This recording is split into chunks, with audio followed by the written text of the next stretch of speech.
बालेन रवि रवि बालेन भनेर चाहिँ यसो अलग अलग म त यतातिर उतातिर भन्ने कुरा गर्छन्। अनि प्रधानमन्त्रीजी र म यो कुरा एकअर्कालाई गरेर हामी बडो हाँस्छौँ। फलानुले यसो भन्यो भने हामीलाई थाहा हुन्छ, हाम्रो एउटा शर्त छ, हामीले यस्ता कुराहरू चाहिँ छलफल गर्ने भनेर। एक दुईजना साथीहरू आज पनि भनिदिन्छु, यो अलग हामीलाई अलग ढङ्गले हेर्न म त यताको हो नि र म त उताको हो नि भनेको कारणले मन्त्री नभए साथीहरू पनि हुनुहुन्छ। त्यस कारणले तपाईँहरू यो कुरा याद दिनु होला, किनकि हामी छलफल गरि नै हाल्छौँ। भनिहालेँ हामी एउटा कार्यकालमा यो कुनै त्यस्तो सामान्य त्यतिकै ल मिलाउँ त मिलाउँ भन्ने होइन। इतिहास सम्झिएर, यो देशको भविष्य सम्झिएर हामी यो सहयात्रामा हिँडेका साथीहरू हौँ। हामीले हाम्रो व्यक्तिगत कुरालाई माग मुद्दा बनाएर हिँडेका छैनौँ। तर यसो पाइन्छ कि मिल्न म त यस्तो हो नि भनेर भन्नुभएको साथीहरूको कस्तो हो भन्ने कुरा फेरि थाहा हुन्छ। त्यस कारणले यो पनि बन्द गर्नुपर्छ है।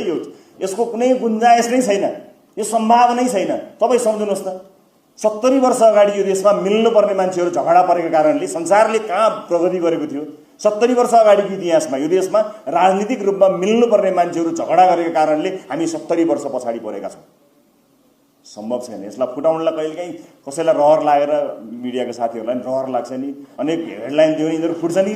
बालेन रवि रवि बालेन भनेर चाहिँ यसो अलग अलग म त यतातिर उतातिर भन्ने कुरा गर्छन्। अनि प्रधानमन्त्रीजी र म यो कुरा एकअर्कालाई गरेर हामी बडो हाँस्छौँ। फलानुले यसो भन्यो भने हामीलाई थाहा हुन्छ, हाम्रो एउटा शर्त छ, हामीले यस्ता कुराहरू चाहिँ छलफल गर्ने भनेर। एक दुईजना साथीहरू आज पनि भनिदिन्छु, यो अलग हामीलाई अलग ढङ्गले हेर्न म त यताको हो नि र म त उताको हो नि भनेको कारणले मन्त्री नभए साथीहरू पनि हुनुहुन्छ। त्यस कारणले तपाईँहरू यो कुरा याद दिनु होला, किनकि हामी छलफल गरि नै हाल्छौँ। भनिहालेँ हामी एउटा कार्यकालमा यो कुनै त्यस्तो सामान्य त्यतिकै ल मिलाउँ त मिलाउँ भन्ने होइन। इतिहास सम्झिएर, यो देशको भविष्य सम्झिएर हामी यो सहयात्रामा हिँडेका साथीहरू हौँ। हामीले हाम्रो व्यक्तिगत कुरालाई माग मुद्दा बनाएर हिँडेका छैनौँ। तर यसो पाइन्छ कि मिल्न म त यस्तो हो नि भनेर भन्नुभएको साथीहरूको कस्तो हो भन्ने कुरा फेरि थाहा हुन्छ। त्यस कारणले यो पनि बन्द गर्नुपर्छ है। यसको कुनै गुन्जाइस नै छैन, यो सम्भावनै छैन। तपाईँ सम्झिनुहोस् त, 70 वर्ष अगाडि यो देशमा मिल्नुपर्ने मान्छेहरू झगडा परेको कारणले संसारले कहाँ प्रगति गरेको थियो। 70 वर्ष अगाडिको इतिहासमा यो देशमा राजनीतिक रूपमा मिल्नुपर्ने मान्छेहरू झगडा गरेको कारणले हामी 70 वर्ष पछाडि परेका छौँ।